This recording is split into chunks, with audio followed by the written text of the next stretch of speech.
Salut tout le monde, c'est Apo86, bienvenue dans cette nouvelle critique à chaud consacrée à un film qui est diffusé ce soir sur la TNT.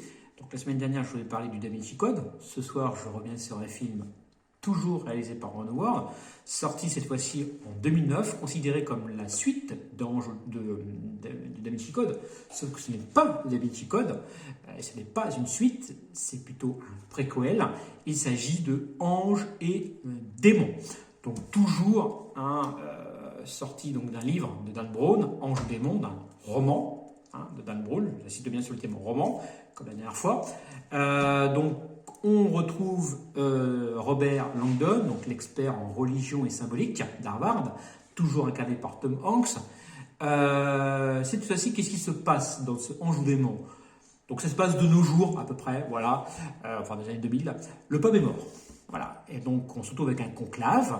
Et lors de ce conclave, les Illuminati, donc une société secrète qui depuis des siècles tente de renverser l'Église au nom de la science, comme ils disent,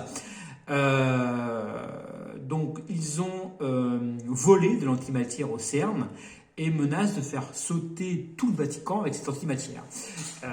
Donc ils ont également enlevé ce qu'on appelle les préfératés, donc les cardinals qui ont le plus de chances de devenir le futur pape, et menacent de tuer un pape chaque heure jusqu'à temps que le décompte final soit à zéro. Donc Robert Langdon est donc mêlé à cette affaire. Il engage donc une course contre la montre, contre ces Illuminati. Donc il le mènera à l'église romaine, aux cryptes enfouies en passant par les catacombes et les mystères des plus grandes cathédrales d'Europe. Pour l'aider à comprendre toutes ces énigmes, Langdon va rencontrer donc Vittoria Vezzela, une scientifique du CERN à qui on a volé donc cette antimatière, donc aussi belle que mystérieuse, vous le verrez dans le film. Donc qu'est-ce que j'ai pensé de ce Ange ou Démon? Est-ce qu'il est meilleur que le Da Vinci Code? Eh bien, pour moi, oui. Oui, c'est franchement du très bon cinéma, du très bon Ron Howard, sans doute peut-être le meilleur opus de la trilogie. Pour moi, donc dans la continuité de la saga Robert Langdon, plein de surprises, d'action, beaucoup d'action dans celui-ci, beaucoup plus fidèle au bouquin que le Da Vinci Code, malgré un gros passage qui manque, mais bon, ça va, c'est beaucoup mieux, franchement beaucoup mieux foutu que l'adaptation du Da Vinci Code. Il y a du rythme, c'est super bien réalisé, il y a l'action, comme je vous ai dit, et on ne s'ennuie pas un seul moment pendant ce Ange ou Démon. Donc moi je suis fan de ce film, je vous recommande vraiment de le voir. Très fidèle reproduction d'ailleurs du Vatican, parce que je ne pense pas que c'était filmé vraiment au Vatican, je pense que c'est une maquette ou un fond vert, enfin je ne sais pas trop comment ils ont fait ça, mais je ne pense pas que c'était filmé au Vatican, c'est quand même assez dur de filmer au Vatican.